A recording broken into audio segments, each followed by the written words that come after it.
dalam proses menuju Indonesia yang adil, makmur, dan beradab. Pada akhirnya, saya hanya bisa berdoa kepada Allah Subhanahu wa Ta'ala. Dokumen surat tuntutan pidana. Berdasarkan bukti elektronik yang saya miliki, saya tidak pernah ikut dalam grup WhatsApp, Pokja, dan konsultan. Begitu juga berdasarkan seluruh dokumen BAP yang saya baca. Bagaimana saya bisa dituduh mengirim surat dalam grup, sementara saya tidak pernah ikut dalam grup BA tersebut. Dalam surat dakwaan dan tuntutan juga disebutkan, terdakwa Yohan Suryanto dengan cara manipulatif telah memasukkan daftar nama-nama tenaga ahli yang dilampirkan dalam dokumen kerangka acuan kerja pada pekerjaan penyusunan kajian teknis pendukung Last Mile Project 2021 tanpa sepengetahuan dari para tenaga ahli yang namanya disantumkan tersebut, dengan tujuan untuk memenuhi persyaratan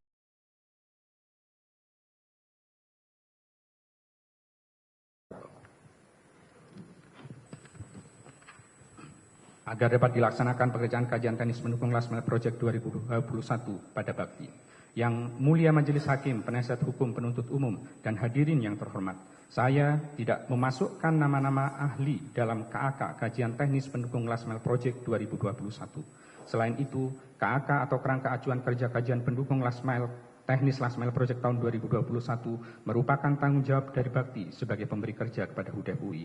KAK ini sebagai dasar HUDEF UI agar bisa melaksanakan pekerjaannya. Tentunya tidak mungkin saya memasukkan nama-nama tenaga ahli dalam dokumen KAK tersebut.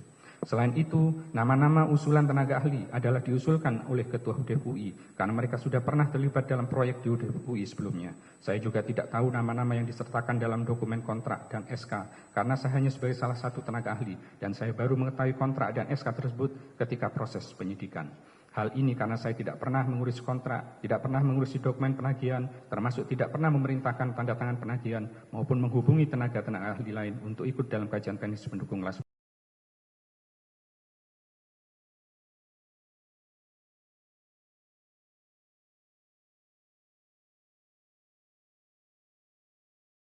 Mile Project 2021. Pada kenyataannya juga menjabat sebagai Direktur PT Rambinet Digital Network selaku subkontraktor melalui konsorsium PT IBS pada paket 4 dan 5 dalam proyek penyediaan infrastruktur BTS 4G dan infrastruktur pendukung pada tahun 2021 sampai dengan tahun 2022 percepatan program pembangunan BTS 4G di 7.904 desa kelurahan 3T.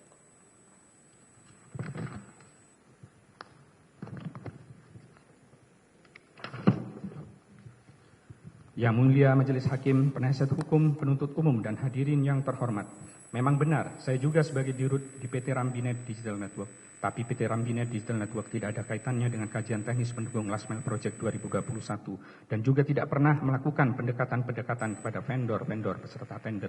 PT Rambinet mendapat pekerjaan dari IBS bulan Juli tahun 2021, sekitar 7 bulan setelah kajian teknis pendukung Last Mile Project 2021 selesai. Dan itu pun bukan atas inisiatif saya, karena itu dari mitra kami yang mendapatkannya dan dia mengajak kerjasama PT Rambinet yang sudah biasa mensuplai komputer dan sistem IT. Yang kami kerjakan waktu itu adalah pengadaan dan instalasi NMS Visat yang nilainya relatif kecil dibanding proyek yang ada dalam kajian. Dan NMS Visat bukan merupakan solusi yang dijadikan sebagai acuan dalam kajian. Dan pekerjaan pengadaan NMS di IBS tersebut dilaksanakan secara profesional dengan margin keuntungan yang normal sekitar 200 juta dari nilai proyek 1,7 miliar dan sudah diselesaikan dengan baik di akhir tahun 2021. Perlu kami jelaskan bahwa berdasarkan fakta persidangan sebelumnya, saya sebagai tenaga ahli yang menyusun kajian teknis pendukung Last Mile Project 2021 adalah dalam naungan lembaga HUDEF UI dan pekerjaannya sudah selesai di bulan Desember 2020. Sehingga ketika PT Rambinet Digital Network mendapatkan pekerjaan dari IBS pada bulan Juni 2021 sampai November 2021 yang mendapatkan pekerjaan dari IBS pada bulan Juni sampai November 2021 yang merupakan pekerjaan support untuk pengadaan dan instalasi NMS Visat adalah tidak berkaitan. Selain itu, berdasarkan fakta persidangan sebelumnya, saya bukan inisiator dari pekerjaan NMS Visat di IBS tersebut dan nilainya juga relatif kecil, yaitu sekitar 0,08% dari nilai proyek IBS yang disubkon atau disuplai oleh pihak lain, serta keuntungannya wajar sekitar 12% dari. Berdasarkan fakta persidangan, bahwa pengaturan etika pengadaan menurut peraturan sama dengan pengaturan pada Perpres. Hal tersebut tidak termasuk dalam bentuk pertentangan. Secara regulasi yang termasuk perantaran kepentingan hanya rangkap jabatan pada beberapa peserta tender, konsultan-konsultan MK, perencana, pengawas, dan pelaksana konstruksi, khususnya pada kerjaan non-terintegrasi, keterlibatan PPK, Pokja, pejabat pemilihan pada badan usaha, dan adanya kepemilikan saham di atas 50% pada beberapa peserta tender paket pengadaan yang sama. Dalam surat dakwaan dan tuntutan juga disebutkan, terdakwa Yohan Suryanto baik secara bersama-sama maupun sendiri-sendiri dengan Anang Ahmad Latif, Galumbang Menak Simanjuntak, Irwan Hermawan dan Mukti Ali dalam proses pengadaan proyek penyediaan infrastruktur BTS dan infrastruktur pendukung paket 1, paket 2, paket 3, paket 4, dan paket 5 pada bakti Kominfo RI telah melakukan pertemuan-pertemuan dengan calon kontraktor dan subkontraktor secara tidak sah dalam rangka menentukan pelaksanaan pekerjaan sebelum diumumkannya lelang untuk pengadaan proyek penyediaan infrastruktur.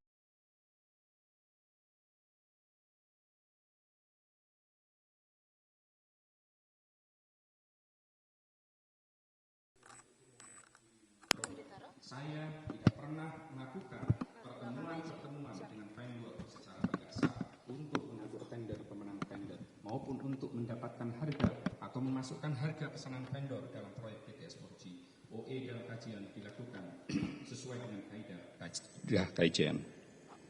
Sesuai fakta persidangan bahwa saya tidak pernah bertemu dengan Anang Ahmad Latif, Galumbang Menak Simanjuntak, Irwan Hermawan, dan Mukti Ali pada tahun 2020 sampai 2022 dan juga tidak pernah bertemu dengan calon kontraktor maupun subkontraktor dengan mereka.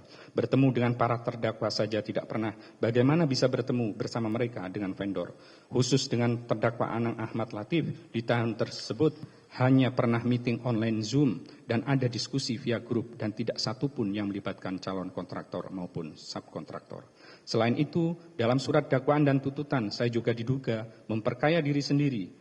Terdakwa Yohan Suryanto sebesar Rp453.600.800 yang diterima dari sebesar 400 juta selaku tenaga ahli HUDEP UI dan sebesar Rp53.608.400 dari Don Hendry pada pembagian keuntungan dari PT Rambinet Digital Network. Yang mulia Majelis Hakim, penasihat hukum, penuntut umum, dan hadirin yang terhormat, sesuai dengan ketentuan standar biaya atau SPK penelitian, pelaksana penelitian atau pengembangan tidak lagi dituntut untuk melaporkan atau menyampaikan bukti rincian pertanggungjawaban pengeluaran atau penggunaan dana kepada penyelenggara penelitian. Pasal 17 ayat 4 Permenristek Dikti nomor 20 tahun 2018. Kewajiban utama pelaksana penelitian atau pengembangan adalah menghasilkan dan mempertanggungjawabkan keluaran penelitian atau pengembangan yang diajukan dalam proposal serta disetujui. Bukti rincian pengeluaran sebagai syarat administrasi tidak lagi digunakan dan tidak membuat output kajian menjadi tidak sah.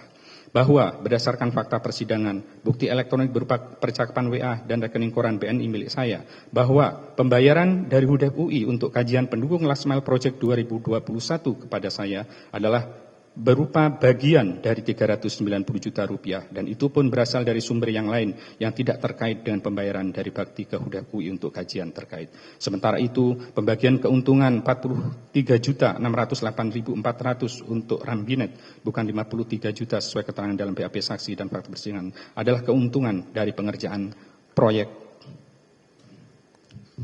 yang sah. Proyek itu adalah proyek dari swasta ke swasta yang tentu saja di luar ketentuan Perpres nomor 16 tahun 2018. Sesuai keterangannya disampaikan oleh saksi sebelumnya, yaitu Saudari Puji Lestari, tanggal Selasa 22 Agustus 2023, bagian keuangan bakti, bahwa ada 2 kegiatan terkait BTS 4G yang dilakukan oleh HUDEP UI tahun 2020, yaitu kajian teknis pendukung Last Mile Project 2020 yang selesai tanggal 9 September 2020 dan kajian teknis pendukung Last Mile Project 2021 yang selesai tanggal 14 Desember 2020. Khusus kajian teknis pendukung Last Mile Project 2021 ini, pembayaran termin pertama adalah 29 Desember 2020 setelah dikurangi pajak. Dan termin kedua juga tanggal 29 Desember 2020. Pembayaran untuk kajian teknis pendukung Last Mile Project 2021 dari Bakti KUI adalah cair tanggal 29 Desember 2020. Dan berdasarkan kesaksian Amar dan Ivan bahwa dana tersebut baru diterima oleh HUDEP UI pada bulan Januari tahun 2021. Hal ini juga menegaskan bahwa fee kajian yang saya dapatkan pada tanggal 18 Desember 2020 adalah berasal dari HUDEP UI yang bukan bersumber dari pembayaran kajian teknis Last Mile Project 2021 tersebut. Pada tahun 2020 HUDEP UI memang membayar fee kajian kepada saya total sebesar 490 juta. Namun hal itu untuk 4 kajian termasuk kajian teknis pendukung Last Mile Project 2021. Fee kajian untuk kegiatan desa digital dan atau kegiatan kajian sustainability akses internet adalah sebesar 100 juta ditransfer tanggal 12 November 2020. Itu pun pembayaran ini dilakukan karena saya sudah menanyakan fee kajian tersebut pada tanggal 4 November 2020 melalui percakapan WhatsApp. Fee saya untuk kajian teknis pendukung Last Mile Project 2020 dan kajian teknis pendukung Last Mile Project 2021 dalam hal ini ada 2 pekerjaan selama 6 bulan adalah sebesar 390 juta adalah dari HUDEP UI. Pembayaran ini ditransfer keseluruhan pada tanggal 18 Desember 2020 melalui rekening BNI sebelum pencairan kajian teknis pendukung Last Mile Project 2021 dari Bakti yang menjadi permasalahan hukum ini cair. Pembayaran ini dilakukan karena saya sudah menanyakan fee kajian tersebut pada tanggal 13 Desember 2020 melalui percakapan WhatsApp. Yang mulia Majelis Hakim, penasihat hukum penuntut umum, dan hadirin yang terhormat. Pada akhirnya, HPS merupakan harga perkiraan sendiri yang ditetapkan oleh PPK dan menjadi wewenang dan tanggung jawab PPK untuk menetapkannya. Menjadi patokan harga tertinggi di mana penawaran lelang tidak boleh melebihi harga tersebut. Bahkan dalam pekerjaan terintegrasi cukup pagu yang menjadi patokan harga lelangnya. Ahli LKPP Bapak Setia menyampaikan dalam kesaksian sidang tanggal 5 Oktober 2023 bahwa dia dalam hal ini LKPP pernah mengadakan lelang komputer dan harga penawaran akhirnya adalah 50% lebih murah dibanding angka HPS yang artinya telah terjadi selisih antara HPS dan harga real. Harga HPS sekitar 2 kali lebih tinggi dibanding penawaran yang dinyatakan sebagai pemenang. Dan itu nilai selisihnya adalah 1,8 triliun. Ini berarti bahwa HPS yang dibuat oleh tim lelang yang merupakan perkiraan awal ternyata 2 kali lebih mahal dari harga akhirnya. Apakah ini menjadi kemahalan bagi tim LKPP yang mengadakan lelang saat itu? Atau ada indikasi markup dalam penyusunan HPS oleh tim yang menyusun HPS? Tentu tidak. Ahli LKPP Bapak Setia menyatakan bahwa case-nya adalah penghematan yang diperoleh negara. Isunya bukan markup dalam menyusun HPS. Sesuai dengan Perpres Pengadaan Nomor 16 Tahun 2018 bahwa HPS tidak bisa dijadikan dasar perhitungan kerugian negara karena HPS adalah harga perkiraan sebagai batas atas dan kerugian negara harus pasti dan tidak bisa dari harga perkiraan yang belum terjadi. Kami menyadari bahwa kajian bisa salah. Namun, selama mengikuti kaidah akademis, hal tersebut bisa diterima dalam dunia akademis. Bahkan kajian yang disiapkan oleh 1 orang bisa direview oleh beberapa ahli lainnya. Beberapa ahli lainnya tersebut bisa dicantumkan sebagai kontributor dalam publikasi ilmiah terkait kajian tersebut. Yang mulia Majelis Hakim, penasihat hukum, penuntut umum, dan hadirin yang terhormat, izinkan saya menyampaikan beberapa hal yang mungkin meringankan. Saya tidak pernah terlibat masalah hukum sebelumnya dan sudah menjalani masa tahanan selama 302 hari. Selama masa itu, saya melakukan introspeksi untuk menjadi pribadi yang lebih baik dan menjalani proses penegakan hukum terkait kasus hukum BTS 4G. Anak-anak dan keluarga membutuhkan sosok seorang ayah. Selama 302 hari saya ditahan, tugas itu mungkin tidak bisa saya jalani dengan baik. Besar harapan saya bisa menjalankan peran itu kembali. Sejak tahun 2016, saya menjadi dosen yang mengajar mahasiswa, membimbing mereka, dan tidak bertujuan sebagai kegiatan yang mendatangkan profit. Hal ini saya lakukan sebagai panggilan untuk turut berbagi sharing pengetahuan. Fungsi dosen tidak bisa saya jalani selama saya menjalani masa tahanan. Selama ini, saya juga aktif di lembaga non-profit kemasyarakatan di lingkungan tempat tinggal saya, mulai menjadi pengurus RT, pengurus RW, kegiatan masjid, dan juga badan permusyawaratan desa. Anak-anak juga sekolah di negeri di sekitar rumah dan istri sebagai seorang ibu rumah tangga yang hidup relatif sederhana. Ibu saya jatuh saat jatuh sakit saat penggeledahan. Semoga tidak terjadi dengan yang lain. Alhamdulillah saat ini berangsur membaik. Namun saya tidak bisa menjenguk beliau selama masa tahanan 302 hari. Yang mulia Majelis Hakim, saya juga mohon agar rekening saya atau perusahaan kami yang diblokir sejak tanggal 20 Januari 2023 sebagai berikut.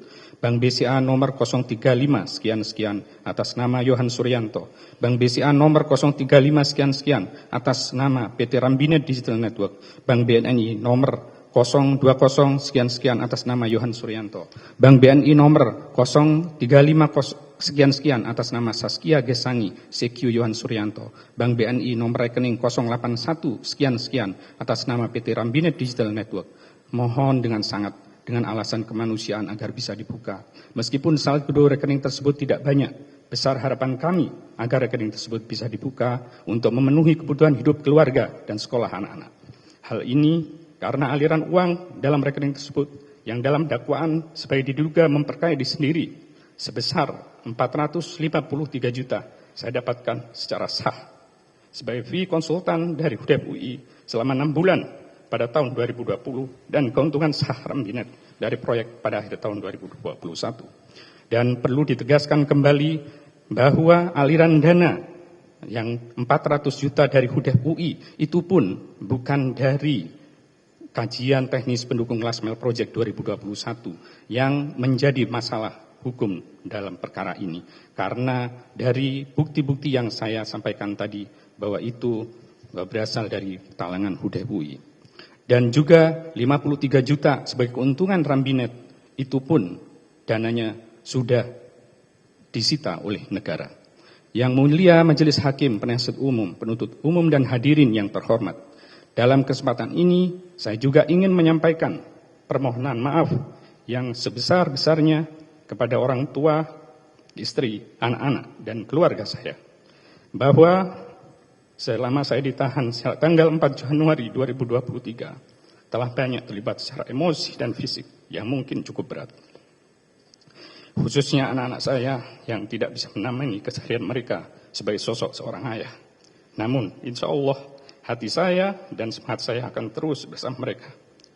Tetaplah bangga menjadi bagian keluarga karena ayahnya tidak melakukan kajian fiktif dan tidak melakukan manipulasi data maupun melakukan pemufakatan jahat untuk merugikan negara. Saya juga mengucapkan permohonan maaf yang sebesar-besarnya pada kolega saya, terutama teman-teman saya yang teknis pendukung last mile project 2021. Nama-nama saudara dalam kegiatan ini, baik di dokumen penawaran, kontrak maupun SK. Kalau iya, tentu saya sudah mengkoordinasikannya dengan saudara. Saya juga mohon maaf kepada Ikatan Alumni, tempat saya kuliah dulu, tempat saya sekolah dulu, dan kampus tempat saya mengajar saat ini. Karena mungkin nama kalian sudah dikaitkan dengan kasus korupsi BTS 4G. Mudah-mudahan nama baik mereka tidak terpengaruh oleh kasus ini.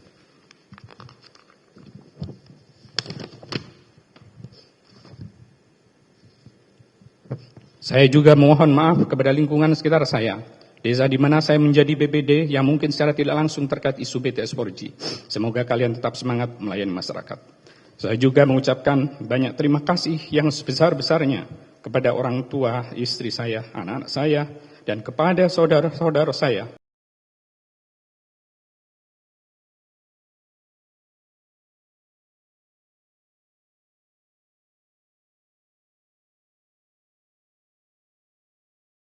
Hakim, penasihat hukum, penuntut umum, dan hadirin yang terhormat.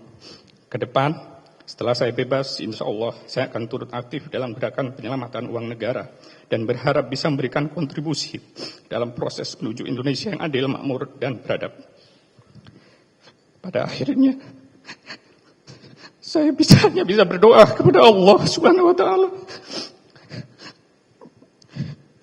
agar Allah Subhanahu wa Ta'ala memberikan petunjuk kepada Yang Mulia Majelis Hakim untuk dapat memutuskan perkara yang saya hadapi dengan seadil-adilnya dan dengan seringan-ringannya. Semoga Yang Mulia berkenan mempertimbangkan pembelaan kami tersebut. Semoga kebaikan Yang Mulia Majelis Hakim dibalas dengan balasan yang sebaik-baiknya oleh Yang Maha Kuasa. Wabillahi taufiq wal hidayah. Wassalamualaikum warahmatullahi wabarakatuh. Jakarta, 1 November 2023. Hormat saya, Yohan Suryanto. Terima kasih.